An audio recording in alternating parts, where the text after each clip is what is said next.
On croit souvent que comprendre l'autre, c'est excuser son comportement et du coup, on se ferme à comprendre pour ne pas cautionner. Parce qu'il y a une confusion entre comprendre, qui consiste à ouvrir les yeux sur une réalité, et justifier, qui consiste à légitimer une action. Par exemple, quand ton partenaire parle mal ou se ferme, tu peux soit te braquer, soit chercher à comprendre ce qui se joue derrière. Et souvent, tu te dis « Non, si je comprends, c'est comme si je trouvais ça normal. » Or, comprendre, ce n'est pas pardonner tout ce que l'autre fait, c'est retrouver du discernement. Aujourd'hui, on va d'abord éclairer pourquoi on confond souvent comprendre et justifier. Ensuite, on explorera ce que signifie vraiment comprendre. On verra aussi en quoi justifier est tout l'inverse. Et puis, je partagerai 3 repères concrets pour rester dans une posture de discernement la plus claire possible. Et enfin, on appliquera tout ça dans la vie conjugale pour comprendre l'autre sans se perdre et tu verras comment cette clarté peut devenir une vraie forme d'amour lucide.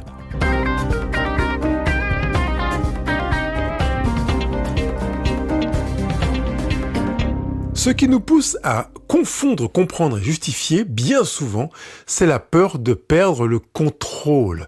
On craint bien souvent que si on comprend, on se laisse dépasser. Ça nous paraît un peu synonyme. Pourtant, on peut comprendre sans que ça arrive. On y viendra tout à l'heure. En réalité, refuser de comprendre, c'est souvent vouloir garder le pouvoir moral. On se dit que si on ne comprend pas, si on fait blocage à la compréhension, eh bien, on se protège, on évite que ça nous atteigne, mais en réalité, on limite la capacité à se connecter à son partenaire. On a souvent appris à juger ou à blâmer avant d'explorer, parce qu'on ne veut pas comprendre.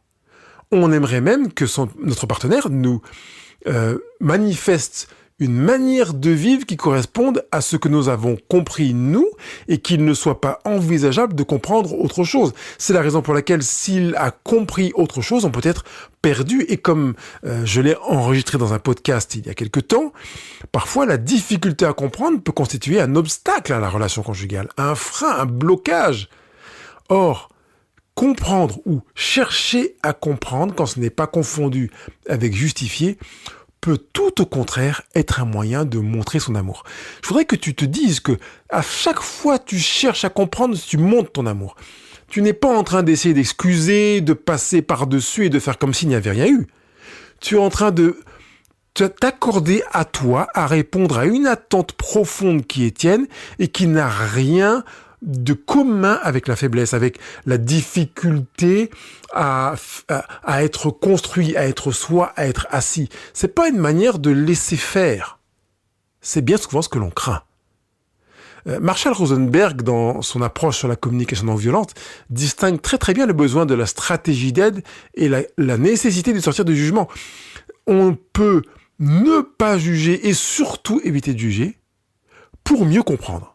Parce que quand on commence à rentrer dans le jugement, et même parfois dans l'auto-jugement ou dans l'autocensure en disant « Attends, si je commence à comprendre, je risque d'être dans le camp de mon partenaire et par conséquent ne plus pouvoir m'affirmer et dire non, voire lui rentrer dedans, lui dire que c'est inacceptable », eh bien ça va être difficile parce qu'en réalité, comment puis-je comprendre quelque chose et le trouver inacceptable ? Les deux peuvent malgré tout s'entendre. Parce que c'est une manière aussi de confondre l'empathie et l'adhésion. Comprendre ne veut pas dire qu'on est d'accord. Comprendre, ce n'est pas très loin de ce que j'ai travaillé dans un podcast sur l'acceptation, c'est de se dire, je vais prendre, tu entends l'étymologie de comprendre, c'est prendre avec, donc je vais prendre avec la personne qui possède ce qu'elle vit, ce qu'elle est en train de me donner. Du coup, il y a une rencontre, il y a une connexion qui devient possible. Si tu refuses de comprendre, que tu ne cherches pas à comprendre, tu passes à côté de ce lien de connexion. Ne te dis pas que parce que tu comprends, tu devras forcément accepter, que parce que tu comprends, tu devras forcément adhérer. Mais comprendre, c'est faire preuve d'empathie. Ça ne veut pas dire d'être d'accord, de donner son accord et de dire c'est pas grave, c'est comme ça, j'accepte, vas-y, fais ta vie tranquille. Non, c'est de se dire je veux comprendre, donne-moi les éléments que tu veux me donner, de telle sorte que je puisse, autant que faire se pourra, m'enquérir de toutes les données qui ont amener la décision que tu as prise, la direction dans laquelle tu t'es orienté, les propos que tu as tenus, les choses que tu n'as pas faites, que tu as refusé de faire, les raisons pour lesquelles tu t'opposes. Donne-moi tout ça, que je puisse le prendre avec toi. Ça veut dire comprendre. Je te demande de ne plus être dans cette confusion consistant à te dire si je comprends, ça veut dire que voilà, c'est que je suis d'accord. Non. À partir d'aujourd'hui, tu peux comprendre, chercher à comprendre, en étant complètement serein et en paix, en te disant non, je veux véritablement comprendre parce que je suis capable de le dissocier d'avec le besoin d'être d'accord. D'ailleurs, il n'y a pas besoin d'être d'accord, il y a le choix d'être ou pas d'accord. Ça viendra dans un second temps. Et parfois même, ça ne viendra jamais. Nul n'est besoin d'être systématiquement d'accord ou pas d'accord avec son partenaire. On peut entendre, comprendre, observer et voir les choses comme elles sont, les accepter sans être d'accord. C'est un petit peu, dans une relation parent-enfant, comme quand un enfant a fait un choix qu'on n'a pas apprécié du tout, qu'on cherche à comprendre. Qu'est-ce qui t'a amené à faire ça ? Et pourquoi tu lui as répondu comme ça ? Maintenant que je comprends, je voudrais te dire que je ne suis ni d'accord ni pas d'accord, je voudrais que tu réfléchisses à ce que tu préfères. Les raisons pour lesquelles tu l'as fait, est-ce que tu trouves qu'elles sont motivées par... Est-ce que l'objectif que tu avais te paraît-il sain, pertinent ou clair ? Ne fais surtout pas ça avec ton partenaire. Je suis en train de te parler d'une relation parent-enfant. Mais tu peux le faire avec toi.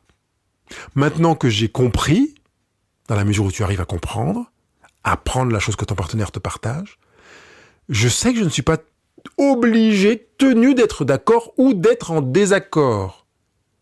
Par conséquent, je peux prendre ce qui m'a été donné, entrer donc dans l'acceptation, une autre manière de le dire, et le placer dans ma vie sans en juger en termes bien, mal, d'accord, pas d'accord, sublime, moche.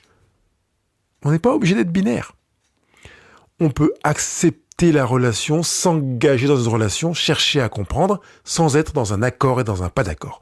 Et on peut également chercher à comprendre, sans être en mesure de comprendre. Et ça, c'est important de l'entendre, j'allais dire de l'accueillir. Oui, de l'accueillir et de l'entendre, parce que comprendre, c'est simplement voir plus clair sur les causes pour mieux agir sur les conséquences.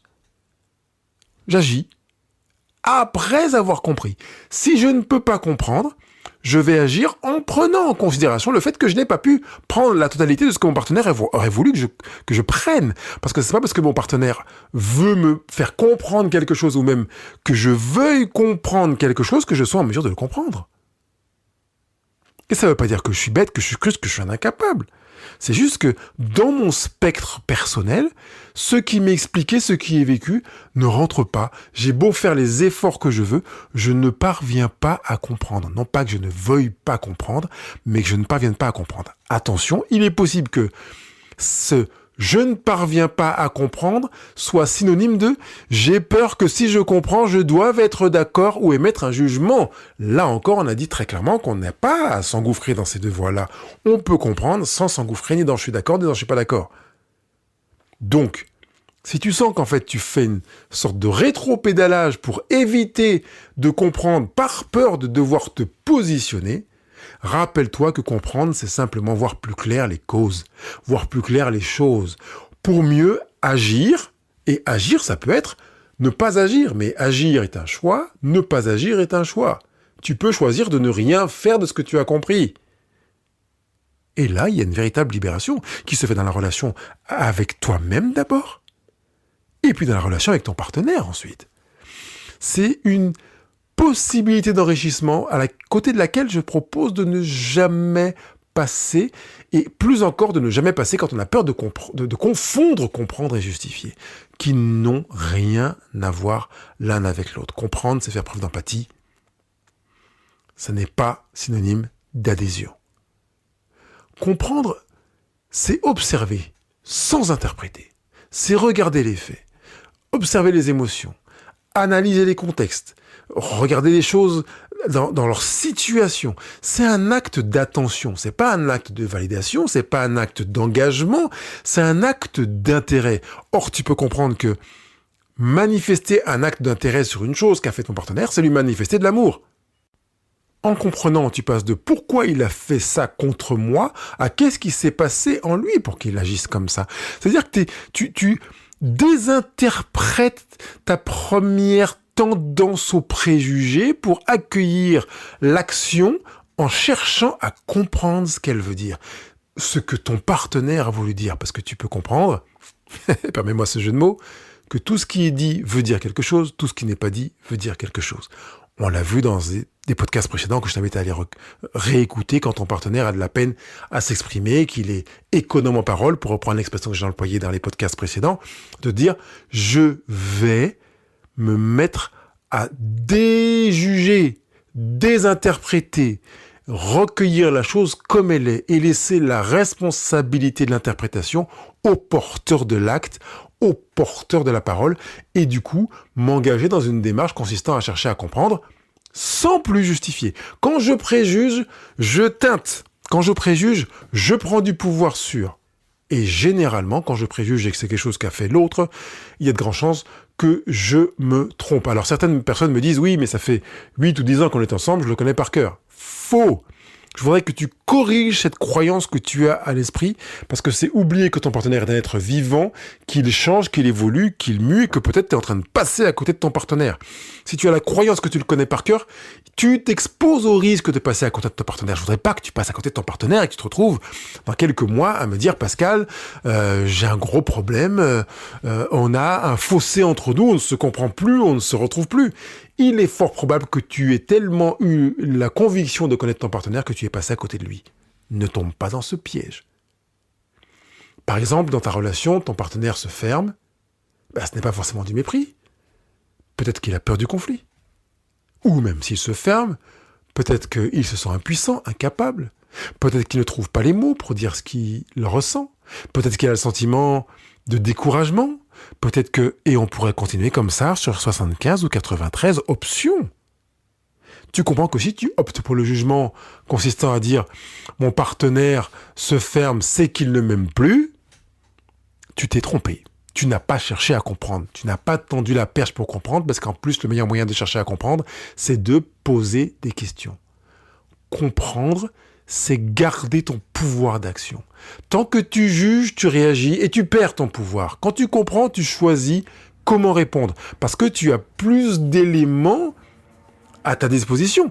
N'importe quel dirigeant et personne de pouvoir sur cette planète, avant de prendre une décision, rassemble le plus de données possible. Synonyme, cherche à comprendre. Prendre une décision en n'ayant rien compris ou en n'ayant compris que partiellement, ça nous amène à prendre des décisions qui nous amènent à la banqueroute ou à la dérive. On se retrouve dans le fossé en se disant « mais je comprends pas pourquoi, tu vois, c'est bizarre. Pourtant, mon intention était bonne. » Oui, ton intention était bonne, mais tu n'as pas pris en considération toutes les données qui étaient rassemblées. Tu n'as même ignoré une partie des données. Comment ça se fait? Pourquoi dis-tu que j'ai ignoré? Quelle question m'as-tu posée? J'en ai posé une. T'aurais pu en poser 5, 15 ou 20. On aurait pu passer 5, 6 ou 7 séances à échanger ensemble sur cette problématique de manière à t'assurer de comprendre avant de prendre une décision. Ça arrive bien souvent, justement, quand il y a des aventures extra-conjugales. Mon partenaire m'a trompé. Voilà, c'est fini le couple. Pourquoi une décision aussi rapide? Sur quelle base? En fait, tu attendais avec impatience que ton partenaire fasse un choix qui mette fin au couple. On est d'accord. Autrement, tu aurais cherché à comprendre. Puisque chercher à comprendre, c'est aimer. Si tu ne cherches pas à comprendre, c'est que tu ne l'aimes pas. Ou c'est que tu n'aimes pas. Ou que tu t'aimes au détriment de ton partenaire. Ton partenaire a eu une relation extra-conjugale. Pose-toi. Demande-lui, qu'est-ce qui s'est passé? Pourquoi as-tu fait ça? Qu'est-ce que ça veut dire pour toi? À quoi ça correspond?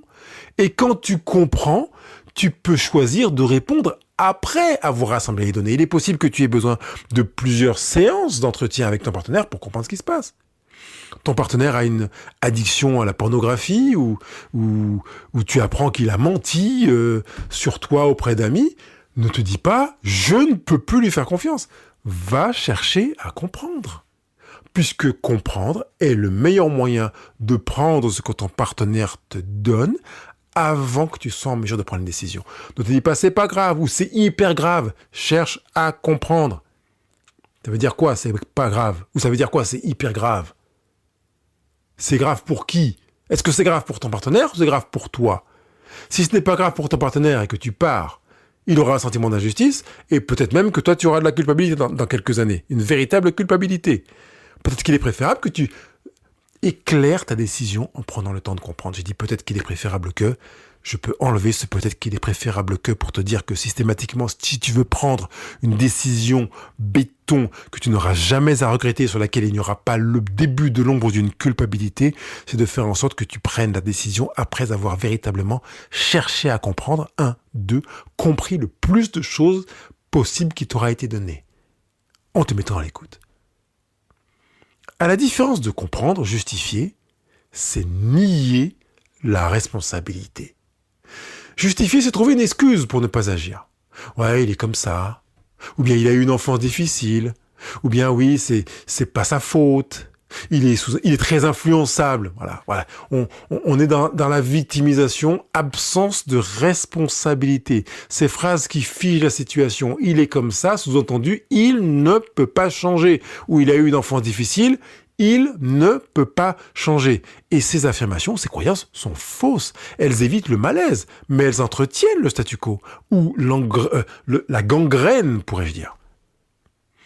Justifier, c'est se retirer du champ du réel, parce qu'en justifiant, tu protèges l'autre de sa responsabilité, et toi, tu t'installes dans l'inconfort. Je comprends, donc forcément, je ne peux pas lui faire de reproches, et tu t'installes dans l'inconfort. Oui, mais comme je comprends sa situation, en fait, je ne peux pas lui demander d'arrêter. Et tu t'installes dans l'inconfort. Tu empêches la croissance du lien. Le véritable avantage de comprendre, c'est qu'il tisse un lien véritable entre toi et ton partenaire. Parce que tu te places dans une suite d'interrogations. Qu'est-ce qui fait que tu as vécu les choses comme ça ? Pourquoi tu as fait ce choix ? Comment tu envisages la suite ? Comment tu t'es senti ? Et comment tu vois les choses maintenant ? Pourquoi etc. Tu vas poser des questions qui vont te permettre de t'éclairer et qui vont, en son temps, sans te précipiter pour prendre une décision, te donner les fondements pour prendre une décision. Ça évite le statu quo, tu peux prendre une décision parce que tu es passé par comprendre. Alors que justifier, ça, on installe le lit du statu quo. Tu mets le hamac et tu t'installes dedans. C'est justifier le champ du réel quand tu cherches à te protéger en justifiant. Non, mais ça va, c'est vrai, c'est pas top. Mais tu protèges l'autre de sa responsabilité. Et comme j'ai déjà dit, tu t'installes dans un inconfort. Tu empêches une véritable relation, une véritable connexion. Et quand tu justifies comme ça, tu perds le chemin de lumière dans lequel tu étais, en fait. L'amour n'a pas besoin de justification, il a besoin de vérité. Chercher à comprendre et entendre ce que l'autre nous explique te rapproche de la vérité. Il n'y a pas besoin d'aller cacher quelque chose. La vérité passe par la reconnaissance des faits, tels qu'ils sont. On ne va pas édulcorer. Et justement, retiens-toi, si tu as pris cette habitude, de dire « Ouais, bon, d'accord, c'est pas grave. Non, mais c'est pas grave. » Et peut-être qu'il y en a qui m'écoutent là et qui se disent « Mais je suis un champion du monde du c'est pas grave. » Certaines personnes m'ont dit « Mais effectivement, j'arrive pas à le dire. J'arrête pas de dire c'est pas grave, c'est pas grave, c'est pas grave. Même quand c'est grave, je dis que c'est pas grave. » Eh bien, c'est grave de dire c'est pas grave quand c'est grave. Retiens-toi de dire quoi que ce soit. Pas de jugement, parce que c'est pas grave, c'est une forme de préconclusion, parce que tu as peur que si c'est grave, eh bien, je m'arrête là. De quoi tu as peur si c'est grave ? De quoi tu as peur si tu dis à ton partenaire que c'est grave ? Je préfère que, avant de dire quoi que ce soit grave ou pas grave, tu te retiennes et tu te dises « Je vais chercher à comprendre. Je vais mettre mon énergie dans chercher à comprendre plutôt que de chercher à dire que c'est grave ou c'est pas grave. » Parce que la vérité passe par la capacité à voir les choses telles qu'elles sont, sans chercher du grave, pas grave, etc. Et même à qui la faute. Je vais chercher à comprendre le sens. Quel sens ça a pour mon partenaire ? Parfois même quand tu fais quelque chose toi-même, tu te poses la question. J'ai fait ça, je ne sais pas quel sens ça a, comme cette femme que j'ai eue en séance et qui m'a dit « Pascal, je ne me reconnais pas. J'ai couché avec un de mes collègues de travail, ça ne me ressemble pas, c'est pas moi, je ne sais pas ce qui s'est passé, je ne me comprends pas. » Parfois, tu as à chercher à comprendre ce qui se passe en toi avant de te juger. Et elle était en train de se dire « Ouais, mais en fait, je suis à se juger. » Stop, c'est pas parce que tu as fait que tu es. Ce que tu fais ne révèle pas forcément ce que tu es. Donc on va faire une dissociation des deux. Centre-moi sur ce que tu as fait et cherchons à comprendre le sens de ce que tu as fait. C'est quand on aura creusé véritablement le sens de ce que tu as fait qu'on commencera à se rapprocher de qui tu es. Je t'ai dit que j'allais t'annoncer 3 repères pratiques pour garder la juste posture. Eh bien, on y va maintenant.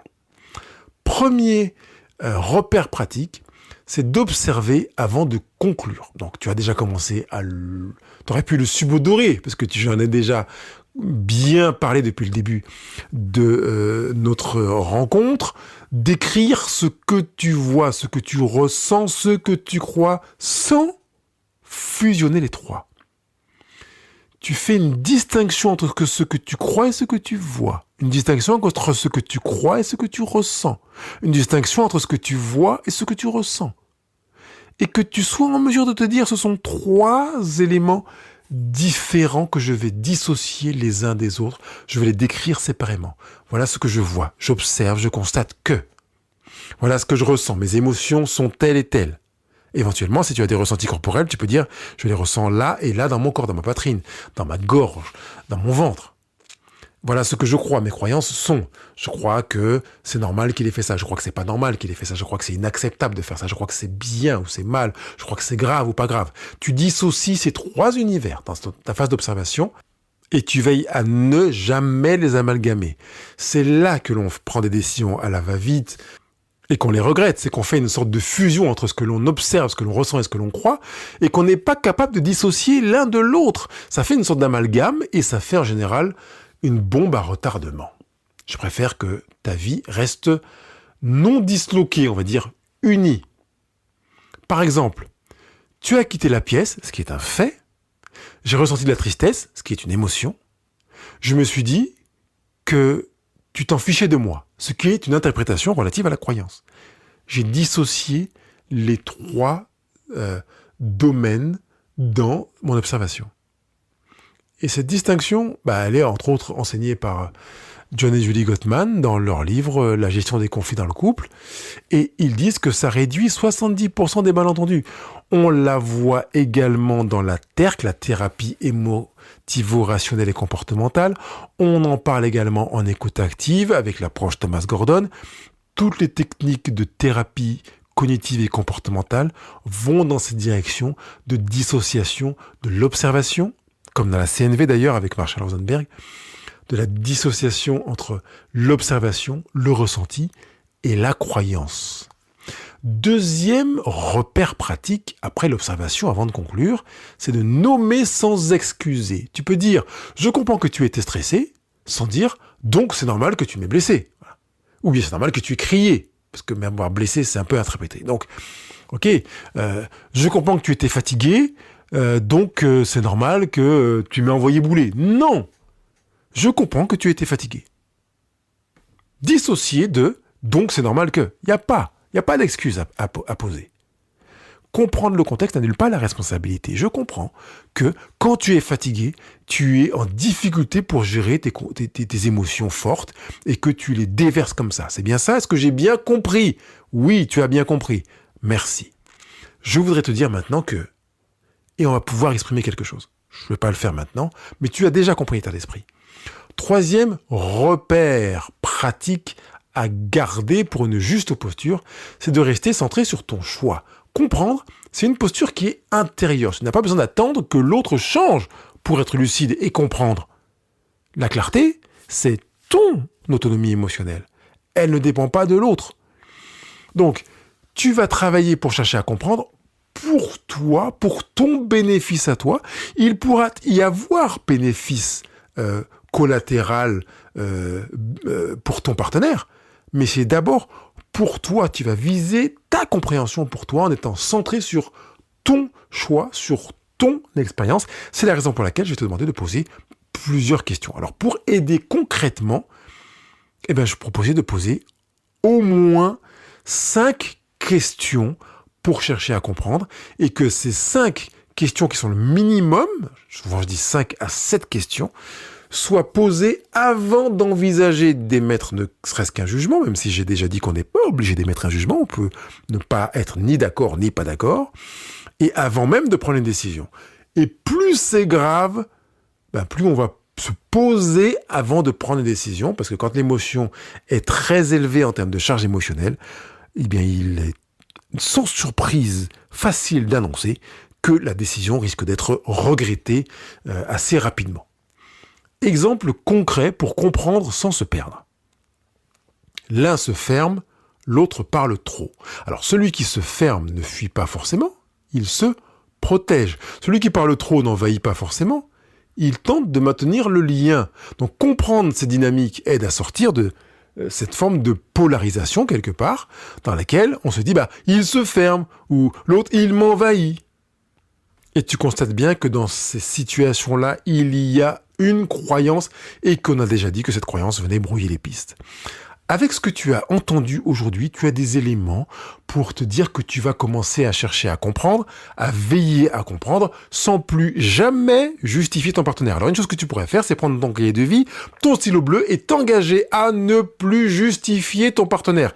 Ni ton partenaire d'ailleurs, ni tes parents, ni tes collègues, ni tes voisins, ni tes enfants. Tu choisis de démissionner à la perspective consistant à justifier.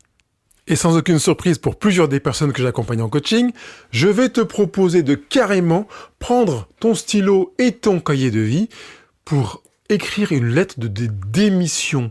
Je sous-signais ton prénom, ton nom, ta date de naissance. Prends la décision ce jour de ne plus jamais justifier qui que ce soit, à savoir mon partenaire, mes parents, mes enfants, mes collègues et voisins et toute personne que je pourrais rencontrer. Cette décision prend effet aujourd'hui et sans limitation de durée.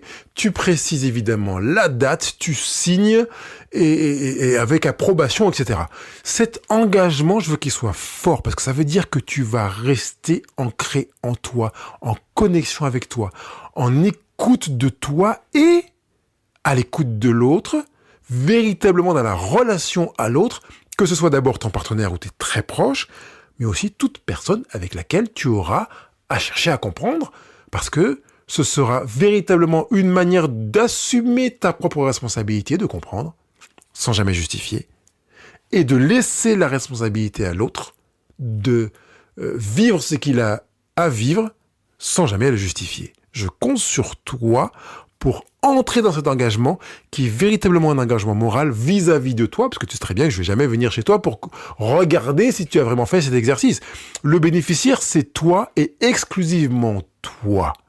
Libère-toi en choisissant de comprendre sans plus jamais justifier, sachant que grâce à ça, tu pourras véritablement mieux t'installer dans « je veux vraiment comprendre, voilà, je t'écoute ».